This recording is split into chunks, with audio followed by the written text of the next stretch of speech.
Today I'm going to continue working on the XR, but the focus today is going to be, I got the back wheel, after I got it all put back on a new tire and tube, the back wheel's not true, and I got a slight rub on the right side, and I'm going to see if I can just get that adjusted without removing the whole rear wheel.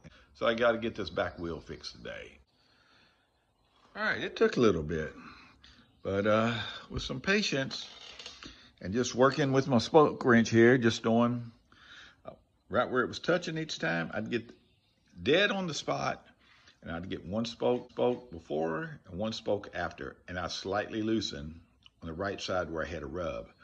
Then I'd come over here and I would just slightly tighten on the left side. And I just kept doing that a little bit at a time. And it took me about a half hour, but afterwards now I can freely spin it. And I'm sure if I put it on true and stand, it's not perfect at all.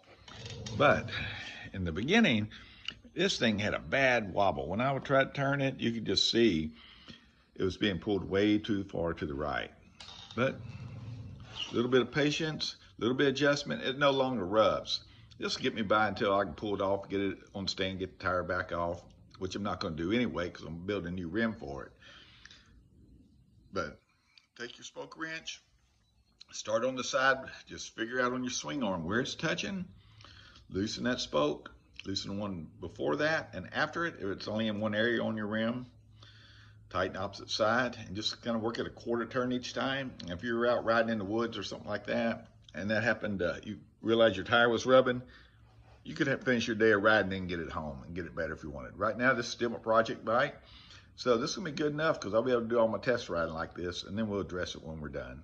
One last thing I can add though, when I started tightening on the right, loosening on the right, tightening on the left, and you keep going back and forth, well, I found myself a couple times, then I was turned the spoke wrench the wrong way.